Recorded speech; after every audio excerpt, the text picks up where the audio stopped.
Hi, my name's Dave, sober today by the grace of God. My sobriety date is December 17th, 97.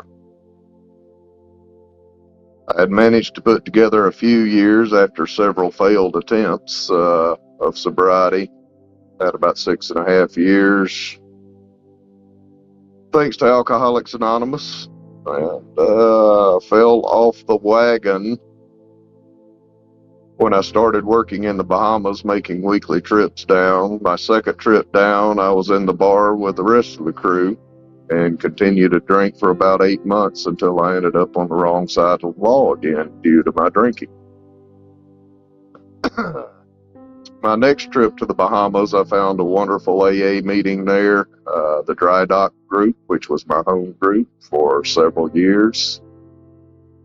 In '99, I met a beautiful lady who I asked to marry me. She consented, so I moved in with her somewhere around December of that year.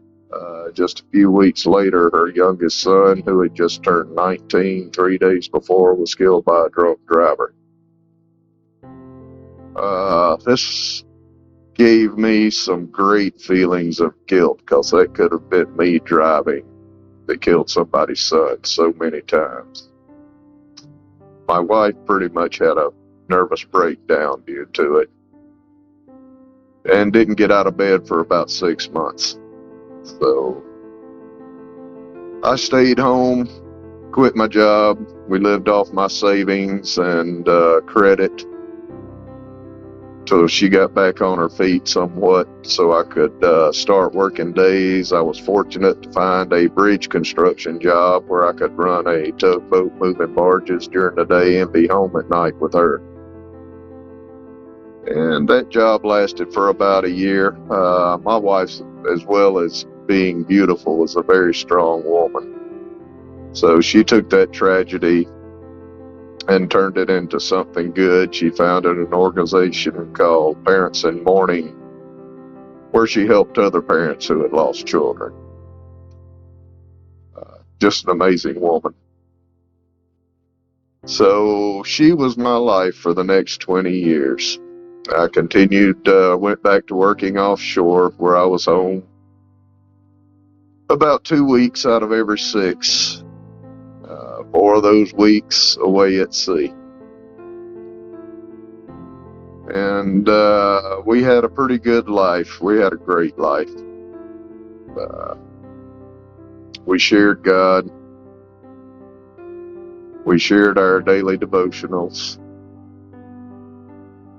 We shared prayer time. And we had a good relationship. In December of 2019, she came down with kidney failure, which they thought at first was temporary, turned out not to be. This moved into end-stage renal failure. As a result of the dialysis, she couldn't keep food down, causing more problems. She lost use of her arms and legs, diminished mental faculties, encephalopathy ensued. Really tough. My stepson moved his family down. He was a minister in New York. They moved in with us to help with his mom, so I could continue working to keep the medical insurance covering her care. We brought her home from the nursing home Christmas Eve of last year. And in the following month, she was back in the hospital 6 times, I believe, with aspiration of the lungs, other complications from long-term end-stage renal failure. Couldn't do anything for herself, couldn't move unless we moved her. And that was my life, taking care of her. We brought in hospice.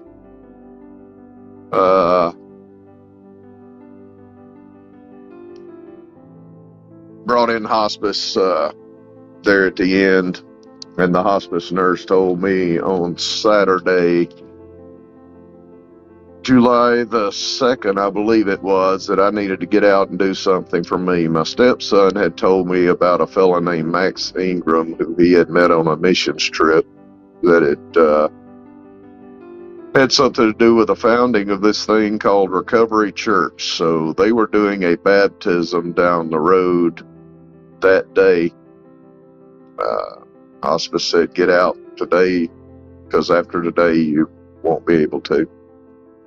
I met some great folks there who really took me in. Pastor Will, Pastor Nick, just a lot of wonderful people.